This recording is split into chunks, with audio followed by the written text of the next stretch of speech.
foe to those who work and play here. A series of locks and dams makes the river navigable, and the stretch from Little Rock to Pine Bluff, Arkansas and on southward has gained fame among bass anglers as a bass and land of opportunity. 49 anglers, the cream of the crop of the Bass Angler Sportsmen's Society's Federation Bass Clubs, are hard at work here. For some, going fishing might be fun and games, but this is the Wrangler BASS National Championship. It's the final step on the big leap to reach the World Championship of Bass Fishing, the Bassmasters Classic. 5 of these amateur anglers will advance to fish against the best pro fishermen in the world, July 28th through 30th in Greensboro, North Carolina. As winners of their respective regions, Eastern, Northern, Southern, Central, and Western divisions, they'll earn the title of Wrangler Anglers. Besides the invitation to fish the 1994 Classic Championship, the top 5 Federation anglers get a package deal from Wrangler Ruggedware. As Wrangler anglers, they'll receive a 1-year sponsorship to fish the BASS Tournament Trail. Every bass clubber's dream, a chance to turn pro and play for pay. But it's not an easy road to travel. As BASS Federation Director Don Corcoran explains, stub your toe in the long qualifying process and you're out of the game. These 49 anglers from around the world have competed in their local clubs, in state tournaments, in divisional championships, and finally have made their way here as the representatives of 2,300 bass clubs located across the world with 40,000 members. Tough odds to beat. Only 1 in 8,000 Federation anglers will reach their goal this year, the Bassmasters Classic World Finals. The cream of the BASS Federation has come to the top. Besides 46 state champions here, there are national federation winners representing Japan, South Africa, and Zimbabwe. Stay tuned. The Wrangler BASS National Federation Championship will continue in a moment from Pine Bluff, Arkansas.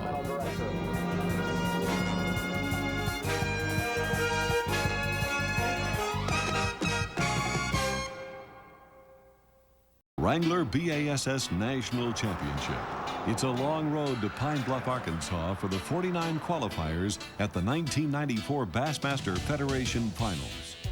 For 5 Wrangler anglers, it's not the end, but just the beginning of a wish-come-true trip to the Bassmasters Classic World Championship. In yesterday's opening round, Ken Tice of Santa Teresa, New Mexico, perhaps has anglers in the Western Division thinking about, well, maybe next year. All right, here we go. I can't wait, folks, to put him in the lead possible. Watch the scale. 19 pounds, 7 ounces. The Western Division race may be over before it gets started. Ken Tice's 5 bass limit and over 19 pounds puts him almost 11 pounds ahead of his nearest challenger, Gary Hull of Montana. Ken's no stranger to the Arkansas River. He qualified for the 1993 Wrangler BASS Nationals here. I've been up here a lot of days over the last 2 years practicing on this river, and I feel like it's my home waters now. Figured last night I've been up here for 20 days now over the past 2 years, learning a little bit about fishing this river. Bob Dobert of Baltimore, Maryland weighed in 15 pounds, 10 ounces, the second best Creole. He's the Eastern Division leader. I'm not real sure how many fish are in the area I'm fishing, or exactly. I really haven't caught enough fish to really be able to figure out what the exact pattern is yet, so I'm going to have to go back this morning and pick up where I left off yesterday. In the Central Division, Kenny Gibson of Mountain Home, Arkansas has the lead, but shuns any favorites tag. You know, it's really not my home waters. I fish a lot of clear water, and it's different for me, so I'll just go try today, just like I did yesterday. If I catch them, I do, and if I don't, well, I tried. Over in the Southern Division, Brent Riley of Ridgeville, South Carolina is in the lead and has the Classic on his mind. I wish I could get it out of my mind. I went and practiced on it before it went off limits. I'm 3 hours from the Classic, and I'm 15 hours from here, so I couldn't get time off to come all the way down here, so I practiced at the Classic waters, hoping that I'd get lucky down here. There's pressure to make the Classic, but there's added pressure being on top. As Michigan's Todd Dreisey, the Northern Division leader, explains. Anybody that isn't thinking about being at the Classic has lost sight of what they're out here for. That's what this whole thing's about. I'm trying to keep out of my mind where I'm sitting in the standings. Not worrying about what's in front of me, worrying about what's behind me. Like I said, there's some guys coming up that are hungry. Hungry, eager anglers, yes. But tournament leader Ken Tice is finding the situation different this morning. The bite is slow. He's fishing the tar camp area between Pine Bluff and Little Rock. And overnight, the water in the upper river pool dropped almost a foot. This drop in water, it makes a big difference, I think. I think what it does, these fish, afraid they're going to be left high and dry, and they just move out to deeper water. I really think they're feeding if I can find them. A change of plan is often the case in fishing a river system. On the Arkansas, an alternate choice is rocks. The Corps of Engineers use tons of them. Bass hide in and feed around the rocky riprap.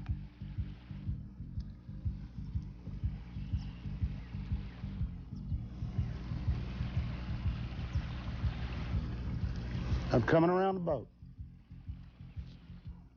I hope this is a bass. Hit like one it should be.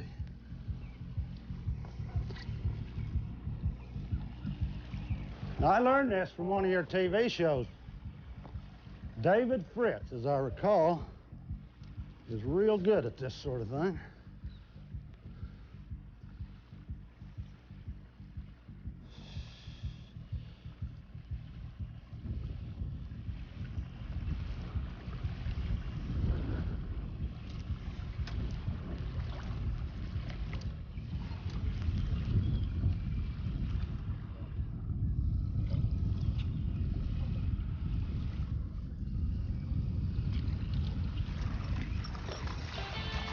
Come on, honey. Come on, honey. Yes! All right. Downriver to the southeast of Pine Bluff is a cypress-dotted backwater area known locally as the coal pile. Reportedly, coal supplies were stocked here for early-day steamboats. This is a favored big bass fishing area in the spring. Normally, the huge lake remains clear when the rising river muddies other areas. The tournament could be won or lost here in the coal pile. Too much fishing pressure might be the difference. Close by, but outside the protective dike, is a smaller but equally famous backwater area called the Annex. Northern Division leader Todd Dricey is fishing here. The Annex paid off big time for Todd yesterday, but this morning he's struggling. The wind is a factor. Muddy water is being blown into this backwater, and as yet, the bigger bass aren't biting.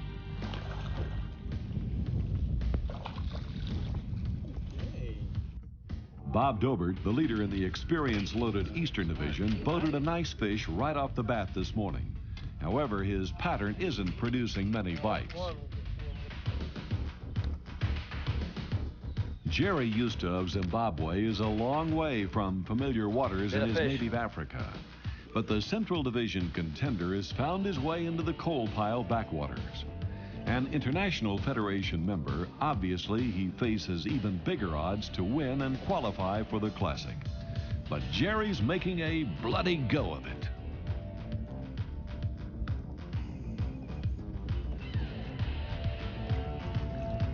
Certainly waited a long time for that.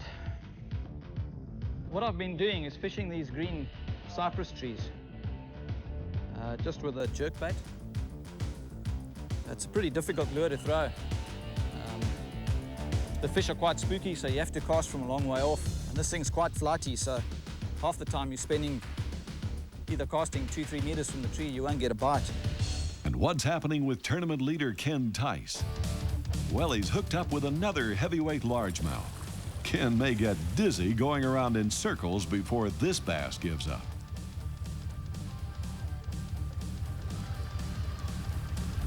Wow. Wow. Wow. This bass here could make the difference. Whoa. I'm telling you, that fish is strong. God. I'm gonna try it this time.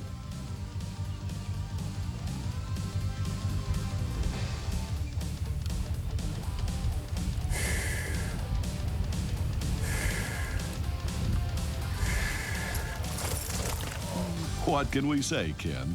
You win some, lose some, and some bass are just meant to get away. Stay tuned. The Bassmasters will be right back. Well, that's what happened. Day 3, the final round of the 1994 Wrangler BASS National Championship. Tournament leader Ken Tice still has a wide margin in the Western Division, but the one that got away could cost him the overall Federation Championship. That fish won the battle. I fought that fish around the boat. That fish jumped, but that fish deserved to stay. It's really made a contest out of this, which it should be. In the overall standings, Ken Tice leads with a 2-day total of 25 pounds, 13 ounces. Jerry Eusta of Zimbabwe moves up to second, only 2 pounds, 3 ounces behind. But he's more focused on the Central Division standings. A guy who caught very few fish on the first day, he came in with 17 pounds yesterday. So things could just, well, you just can't tell how much weight you need. Brent Riley still leads the Southern Division. The first day I got a limit early. Yesterday I didn't get a limit until the end of the day. And today I'm in the first flight, so I don't know if I'm gonna have time to get a limit. Brian Kerschel of Connecticut moves atop the free-for-all in the East Division. The area I'm at's really kind of pressured a lot this year, but I know there's a lot of good fish in the area, and I'll be happy if I even get 3 bites today. Yesterday, Greg Hawk of Ohio checked in a 17-pound limit to lead the Northern anglers. You know, I've got some other fish I can go to. I got, I think a 9-pound, 4-ounce lead in my division. You know, that's the main thing that I want to make sure I keep is that advantage. But, you know, it'd also be nice to, have a shot at winning this tournament. So I'm going all the way down to the lock on number 2, which is our limit of where we're allowed to travel. Well, that lock is located in a canal. The lock is not combined with the dam. There's a canal dug off separate where they skirt the dam, apparently due to siltation, where this river starts getting close to the Mississippi. They had trouble keeping it channelized, so they dug a separate channel to run the barges through to the lock. So the water is dead still at the lock. And, I'm not dealing with the flow of the river. I'm probably 10 miles from the main current of the river. But I guess because of the lock and the depth of the water, there's some cabbage weed there is what I'm actually fishing. And it's a riprap. I would throw it right up to the edge of the riprap, and there's probably a 3 or 4 foot gap of open water between the riprap and the back edge of the weeds. And just kind of an angled cast. When the buzzbait comes up and either like touches the first weed or gets within inches of it is when every fish hits. Greg Hawk's final round is going as planned, but tournament leader Ken Tice may need to adjust his strategy.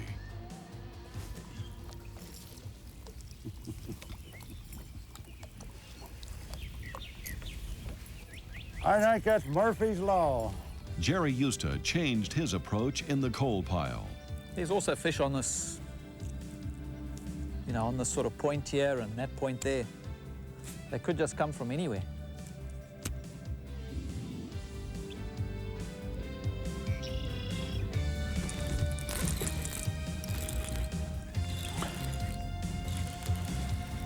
It's one of them funny fish again. Boy, they just love this thing today. With the bite in low gear, Brent Riley slows down his presentation. I'm throwing a floating worm, which I throw a lot. I'm just almost fishing it still. I'm bringing it off the bottom, twitching it, making it curl once or twice, and letting it flutter down. Almost all of my bites have come while it was sitting on the bottom. Seemed like the slower the better. It's worked. Today I had just 3 bites on it today, but they're all better fish. I'm actually letting it flutter down and twitching it and just making it twirl and then letting it just settle and set it there for 30 seconds or so. Brian Kerschel is fishing the cypress trees in the coal pile, but how he's working the lure is the difference. I'm basically just pitching this 1/4 ounce jig to the bases of these cypress trees, and there's knees and stuff down there that the fish can hide in and stuff. And I'm using the 1/4 ounce because it seems like the fish like the slower fall, and also there's a lot of milfoil down there, and I try and keep the bait on top of the milfoil if possible so the fish can see it, because if it gets down in it, then it's hard for them to get it. And the strikes, I haven't felt one strike. Usually what it is I just let the bait fall down there and just kind of shake it a little bit, and I'm not really moving it that much. just kind of doodling it. Sometimes these Cypress knees feel. There he is. Oh, good fish too.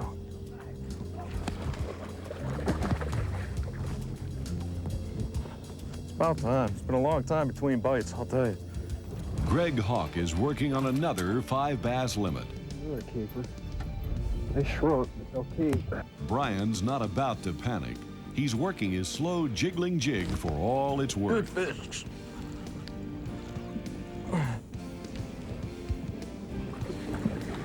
It does a little bit better than that. But a lure change for Greg Hawk. He's flipping a plastic crawworm.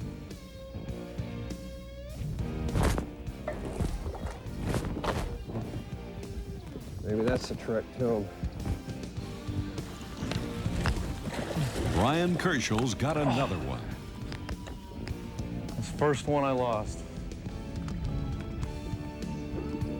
The one that got away may be the story of the 1994 Wrangler BASS National Championship. It may be costly for Brian Kerschel. For sure, Ken Tice is worried. He arrives at the final weigh-in empty-handed. How many more from the Western Division?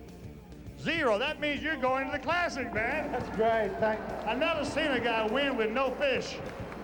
Jerry Eusta could become the first international angler making the Classic. Jerry, you've got to have weight. And let's see what the weight is. Watch it closely. You're in or you're out. It's got to be 5 pounds. 5 pounds, 5 ounces. Bingo. He's off to the Classic. That qualifies him. A nervous Greg Hawk is next. And the weight? He had to have 5'2". He made it. Congratulations to you. Man, a lot. Brent Riley's practiced on the Classic waters. Now he may get to fish the Classic. Watch the scale. It's got to be 4. You way over there. 7 pounds, 13 ounces. He's on the way to the Classic. Woo! Brent's not only going to the Classic, he may just win this tournament. Brian Kerschel is the only angler yet to weigh in. Brian needs 8.5 pounds to win the tournament. From the looks at his bag, he's won the Eastern Division. Okay, here we go. Brian Kerschel. So he's going it all. All right, hit the scale. Ready?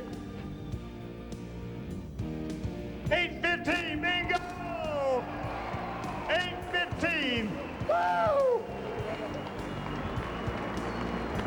We want to check the big bass. Let's get some pictures of the big bass. Reach in and get that fish. Brian Kerschel, twice, 2 years in a row. Brian Kerschel, a repeat winner of the Eastern Division, is the champion of the 1994 Wrangler BASS National Championship.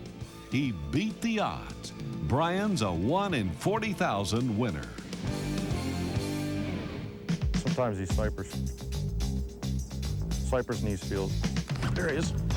Right now, it's time for the Pros Pointer, the how-to section of the Bassmasters. Brought to you by Wrangler, the most comfortable jeans known to man. When you think of finesse fishing, generally you think of spinning rods and really light line, 6-8 pound test. Well, I got a little technique here that I use. It's kind of a finesse with a regular old bait caster rod. It's a shorter rod, about 6 foot, medium heavy, and I scale the line down to 12 or 14 pound test. And what I do when I get into really pressured waters is I'll just flip this jig into cover, something like that, you know, right in there like that. And I'll just kind of shake it and just leave it there as long as I can.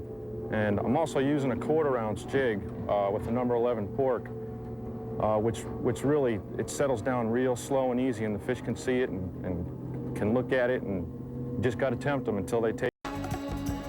The Grassroots Bass Club members are growing up in their fishing skills. The Wrangler Angler program will sponsor these 1994 winners on the Pro Bassmaster Tournament Trail next season. But coming up for the Federation Divisional winners is the Bassmasters Classic World Championship at Greensboro, North Carolina. We hope you'll make plans to be there. And next week, join the Bassmasters right here for a look back at the birthplace of the BASS Tournament Trail, the 25th anniversary tournament at Beaver Lake, Arkansas. Join BASS founder Ray Scott for this special Bassmasters Encore presentation. The Bassmasters has been brought to you by